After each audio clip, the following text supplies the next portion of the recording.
Hi, good evening, everyone, and welcome to another Fasting Work Girl Chat. We took a break last week because I had boards, so we are back up, and our new format will likely be every 2 weeks. So usually, like always, the week before, I'll post notifications on my Instagram to let you all know that another one is coming up. And don't forget, if you have any topics you'd like me to discuss, I'm always looking for topic ideas, or if you have someone who you think would be a great guest, let me know. So before we get started tonight, I have to give my lovely disclaimer, which is always that while I am a physician, I'm not your physician. And so the information discussed in these sessions are for informational purposes only. Hopefully they will prompt you to have a discussion with your care provider. But since I don't know you personally or your situation, none of this can be construed as personalized medical advice. So tonight's topic, I'm going to review colon cancer screening and go into a little more detail than what you may be aware of from the general guidelines. And that is because it is Colon Cancer Awareness Month. That is what March is. Additionally, you may be wondering that isn't this supposed to be an Instagram all about weight loss? Well, kind of, but not necessarily. So I like to think of myself as really believing in integrative medicine, which means that while I definitely believe that lifestyle modifications are the way to go with treating disease, we also need to be aware of the different guidelines that are out there for screenings for our health, especially as we are in the process of making lifelong changes. So with that, we're going to talk about colon cancer tonight. And maybe it's not the most exciting topic that you were expecting, but I think it's an important one, especially if you know the guidelines or begin to learn about the guidelines. This will hopefully facilitate discussions about your health and your family members' health with your provider. So I'll be looking at the camera and my computer. And so don't mind my gaze off to the side, but there's a lot of information to cover. And at the end, we'll have time for questions as always. So go ahead and shoot your questions if you think of any. So, okay, we already mentioned that March is Colon Cancer Awareness Month. So most people, I think, are familiar with the guidelines for average risk people. And so average risk basically means that you have little or no risk factors that would place you in a category where we know that cancer is heavily increased. So for your average individual, we tend to recommend screening begin at age 50. The U.S. Services Preventative Task Force typically recommends screening between ages 50 to 75. And there are many different options to screen with. However, colonoscopy tends to be the best screening method, even though it is the most involved. That tends to facilitate detection better than fecal occult stool sampling and some of the other things that we have. So once you're above age 75, so 76 and on up, the recommendations then become to individualize. So some people will say if you expect that once the individual is greater than the age of 76, if you're expecting that their life expectancy is at least 10 years or more, then it would make sense to continue screening because, especially if they're in good health, detecting colon cancer or polyps at an early stage could then help continue their lifespan. But you have to look at the overall status and their health at that time. So that's kind of what the general guidelines are. So risk assessment. So I mentioned that should be for patients who are of average risk. Well, what is a risk factor? So in the past, and I mean, I guess technically currently, but some of that as the obesity epidemic increases, we may revise some of these guidelines in the future. But as it starts off, age typically is thought to be the most important risk factor. So cancers in general seem to increase with age because you've had a longer time for cell damage, mutations, etc., exposures, environmental factors that can accumulate over time. So typically, age is thought to be one of the greatest risk factors. But as we talked about in a previous Fasting Work Girl chat, we're seeing that obesity rates and obesity-related cancers are now increasing at a younger age. So colon cancer is actually one of those obesity-associated cancers. However, current evidence does not suggest instituting screening earlier in obese individuals without additional risk factors compared to non-obese individuals. But like I said, this could be changing in the future as we continue to see these cancers increase. But the other risk factors that we can discuss, aside from a hereditary cancer syndrome like Lynch syndrome or some of the other syndromes of that nature, risk factor include family history of colon cancer or a high-risk polyp. And so we'll go into that in greater detail. Male sex, so males statistically usually do have colon cancer rates at greater rates than females. And then Black race or African American ethnicity.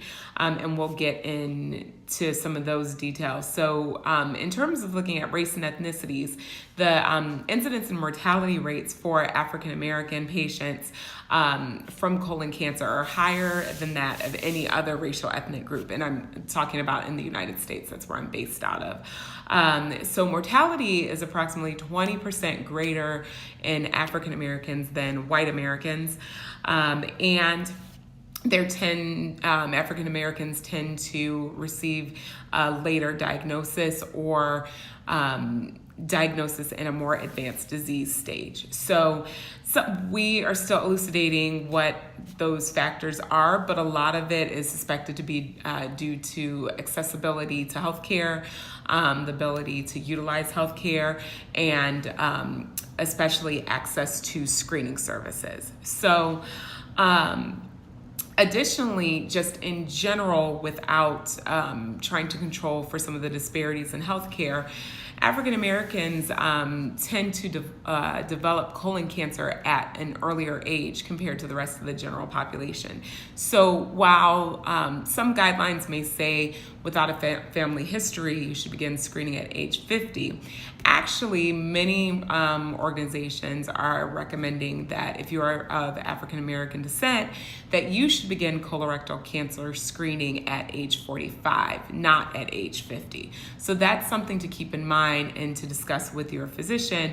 If you are, newly 45, 46, and you think you have 4 more years to wait for your colorectal cancer screening and you're of African American descent, you probably should rediscuss that and get your colon cancer screening now, because without a family history, just age alone tends to occur earlier.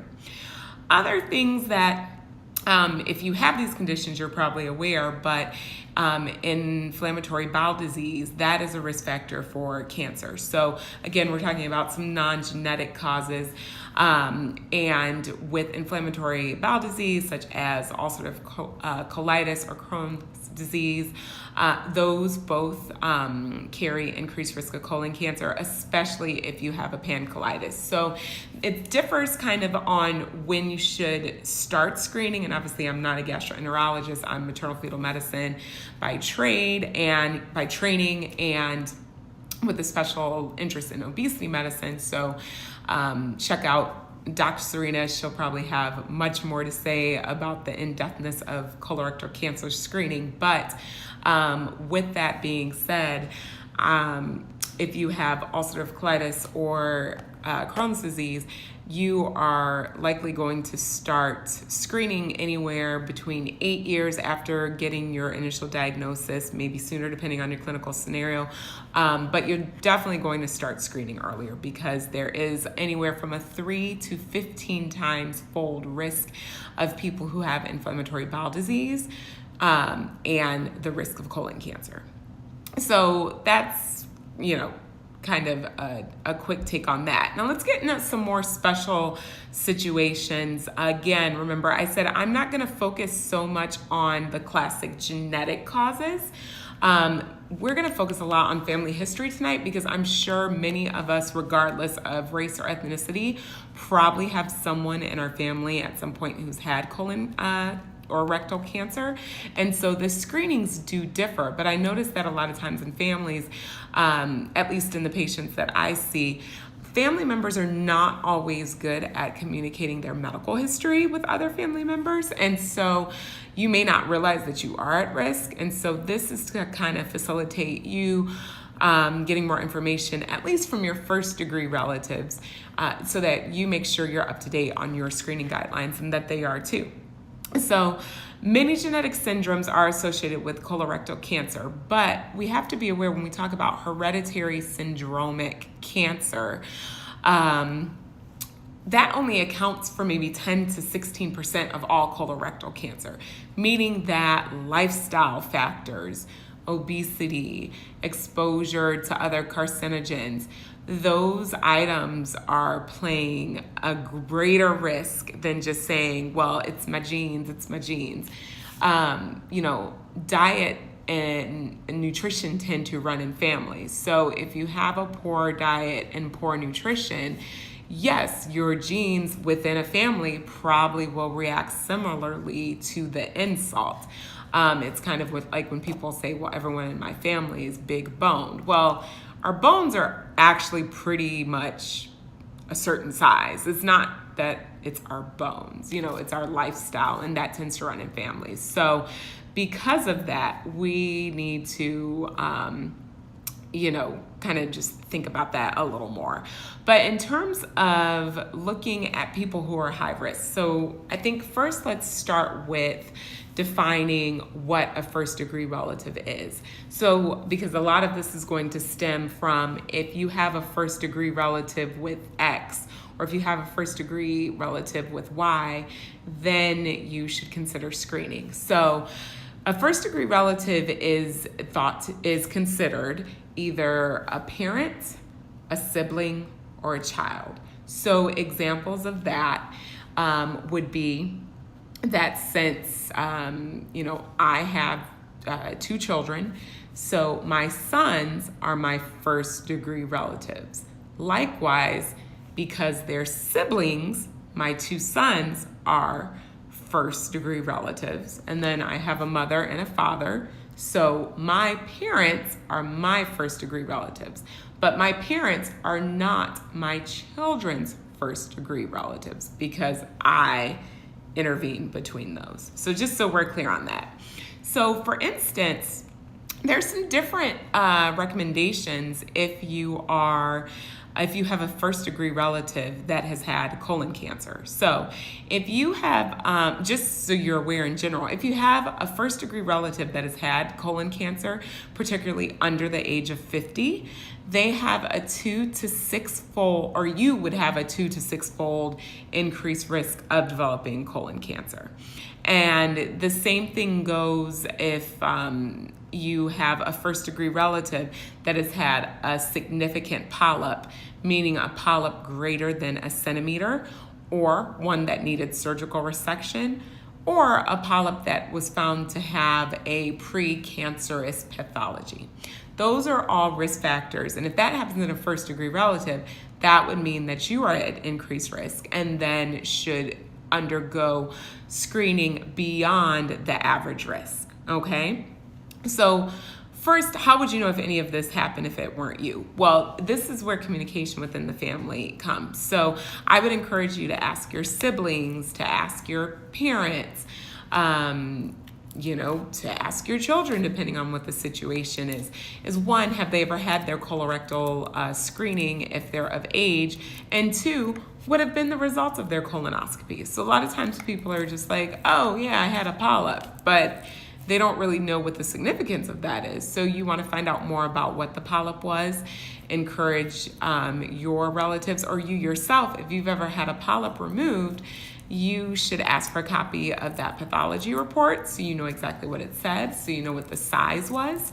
And then realizing that puts you in an increased risk group where the standard screening is not thought to be sufficient.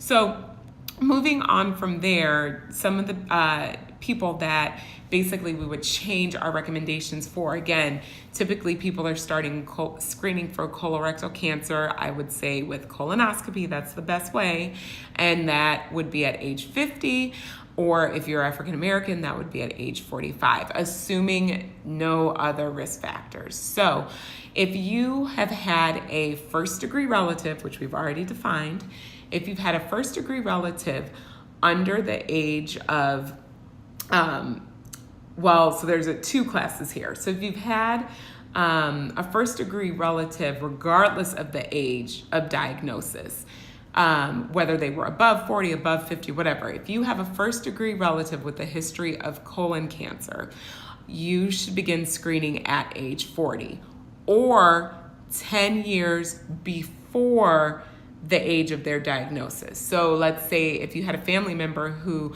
was diagnosed first degree relative, diagnosed with colorectal cancer at the age of 35, then you would actually start colorectal cancer screening at the age of 25. You would not start at age 40. The frequency of screening also changes. So if you've had two first degree relatives, rather than a colonoscopy every 10 years, you would get a colonoscopy every 5 years for screening. If they actually found a polyp in you that they had to remove, that screening would actually change to every 3 years. So depending on your risk, your screening becomes more frequently. Also, if you have had a first degree family member that has had a polyp removed, that would also start your screening either at age 40 or 10 years before their polyp removal. So those are some things just to keep in mind, because I think a lot of people are like, oh, I don't need to worry about colon cancer until I'm age 50. And the reality of it is, with so many different lifestyle and environmental factors changing that were not present for our grandparents, we're going to start seeing many people diagnosed at earlier ages. And so while we should be doing lifestyle modification to decrease those risks, before you started your lifestyle modification, some factors may have already been in play from previous damage. And so we know that colorectal screening, when done early, often and appropriately, can save lives with the removal of polyps, basically before they have a chance to turn into cancer. So that is pretty much what I have in terms of that. And hopefully you have gotten a little information on what guidelines should be. There are a few comments, so I'm just scrolling back through. And if you guys have any questions, please feel free to tune in and put those there. I just got to find it. So Dare to Be Fit with Nicole was just stating earlier on that she knew a young lady in her late 30s who had colon cancer. And I think we're going to unfortunately start seeing more of that. The research is already showing that people are being diagnosed with obesity-related cancers at earlier ages. And because a lot of obesity has to do with lifestyle, that is going to be something we're going to continue to see. So as we're making lifestyle changes, we need to also be aware of the guidelines. So for instance, to use that person as an example, the person who was in her 30s when she was diagnosed with cancer, when she has children, her children would start colorectal cancer screening in their 20s. Because you want to start 10 years before the diagnosis, because you're trying to catch the cancer in a precancerous state before it actually becomes late or advanced stage. And then likewise, if that person has siblings, they should begin colorectal cancer screening 10 years before the diagnosis, which means they're probably going to be qualifying now for screening. And if their parents had not already begun screening, they would begin. So that's how this kind of first degree works. Dare to Be Fit also commented, I started my career as a labor and delivery nurse worked women's health as an NP for some time, and now focusing on fighting obesity. And I think that's a lot of us. We are just realizing that the obesity epidemic is just more prevalent than ever, and we definitely need to do what we can to really make lifestyle interventions the mainstay. But again, while we're making lifestyle interventions the mainstay of treatment, we still are integrating medicine. So that's what I like with true integrative medicine. So true integrative medicine still is aware of the scientific based recommendations to incorporate screening and medications when appropriate. But we start with lifestyle and then hopefully are able to back off some of the medications that you use, but you still need colorectal cancer screening, right? Because that is new technology that does help to save lives. So, and then there was a comment, I wasn't aware of the screening. Yes. So if there's anything I want to take home, you guys to take home today, is that depending on your family history, especially if it was a first-degree relative, your screening, if it's a first-degree relative, should start 10 years before their diagnosis to take advantage of that lead time in the time it takes for a cell to undergo initial dysplasia to the point of where it is actually cancerous. So with that, we are finishing up, I think, a little early. Not sure if anyone has any other questions they would like to submit, but in the coming weeks, again, remember the format we're going to do every other week, unless you guys tell me you really want weekly. But I think I'll be able to produce more content on a bi-monthly basis. And so we're going to try every other week. But hopefully I will be able to get reminders out so that you all remember. There was a question that says, are there any dietary or lifestyle changes that can be made to reduce our risk? So yes. So studies do link the overconsumption of processed meats, processed foods, particularly processed red meats, with the potential for increasing colon cancer. So, right, that puts you in a paradox. I'm low carb also, right? So that kind of puts us in a paradox. Well, what does that mean? Well, I think some of the research we have to acknowledge is the fact that when you lump process together and process with meat, what is really the contributing factor? Now, I will say the meat that we eat today, because people have been eating meat, right, forever, but we're seeing these recent increases now. Some of that has to do, I would think, so again, we don't have research with a randomized controlled trial, right, of randomizing people to grass-fed, grass-finished beef to conventionally raised beef that was fed Skittles and given hormones and whatever else, right? So some of it we have to wonder about what we're doing for the meat. Now, we know that grass-fed, grass-finished beef tend to be higher in omega-3s, less high in inflammatory substances like the omega-6s. So that's to be teased out. However, it is probably safe to say, based on the available research that we have, is that you do not need to consume meat with every meal. And when I say meat, I'm talking about more of red meat or processed meat. So red meat is probably best had a few times a week, limiting that. So you definitely don't need it for breakfast, lunch, and dinner. And if you're having trouble reducing the amount of red meat intake that you undergo, there are tons of other substitutes, right, that are still meat. So I'm not saying, you can't have any meat, but you do want to keep in mind about your red meat consumption. So things that you could switch out for poultry. Again, though, I would encourage you to find a local farmer, because if they've shot the chicken up with antibiotics and, wash them in the chlorine water and the things where Europe won't even accept our meat. So that should tell you something to the thing that we're doing to our meat. in the States. But if you are getting good quality meat, then poultry is a great substitution. You can always do eggs, and fish are all good options if you still wish to consume meat, but want to try to decrease your intake of red meat. So definitely not saying you can't have a steak, because I eat steak, but I probably don't need to eat steak 2 or 3 times a week, right? And so it's going to be some of the moderation. And then I would say that's probably your biggest thing. The other thing is the underconsumption of vegetables and plants. So I still think that you should treat fruit as a dessert, but I definitely think that you or people just in general, we don't eat enough vegetables.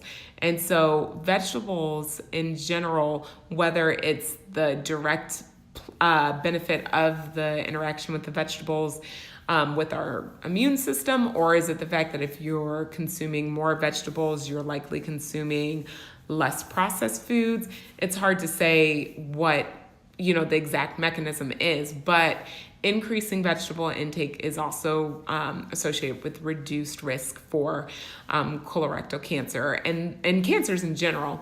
Then the other lifestyle changes we can make are including regular exercise and just physical fitness. That also helps to reduce our risk. And hopefully the research will show, once we have more of it in the years to come, that intermittent fasting should also, in theory, decrease the risk of cancers. But I don't have hard scientific evidence to suggest that right now. However, people are using it as a complement to fighting advanced cancers. So if it can be used as a complement to fighting cancers with traditional medicine, if it can fight something, I would assume it could help prevent it. But hopefully, as we start to follow more people like myself out in time who are intermittent fasting, also taking into account the age at which they began their lifestyle change. Again, remember, some things may have already been set into motion. And so we have preventative medicine, but then we also have the secondary part where we integrate our screening. Whole Food Yummy said duck breast. I have never tried duck breast. I'll admit, it looks like I may have to try that. And then another comment was, yes, you have to be selective with the meats you eat. And you really do. You just can't eat everything under the sun, processed meats, lots of deli meats, all of these things. Like those things are just not good for you. So I would say, focus on getting high quality meats. Because high quality meats tend to be more expensive, your pocketbook is probably going to naturally reduce how much of the red meat you eat. Again, it's not that you can't eat it, but you do need to try to be more mindful about moderation. So hopefully you guys found that helpful. This will be posted again for 24 hours, and then you'll be able to find it on my webpage. But again, it may not be the most exciting topic to talk about, but I definitely think it's something we need to be aware of. Oh, and then fiber intake, yes. So the recommendation where CELISAC 2018 is reminding us about fiber intake, 25 to 35 grams of fiber a day. And once you're increasing your plant sources, that I think is also a surrogate for increased fiber intake. So all of that kind of goes together. And I would personally, this is just me personally, I wouldn't rely just on your Metamucil or Benefiber or wherever to get processed fiber. I would get that from actual plants, would be where I would say to seek your fiber from, because again, when it's in its natural form as it was designed to be eaten, that's when your body's going to get the maximum benefit. So with that, guys, thanks for joining in. Again, we're not here next Tuesday, but we'll be here the following Tuesday after that. And hopefully you all have a great week. All right, take care.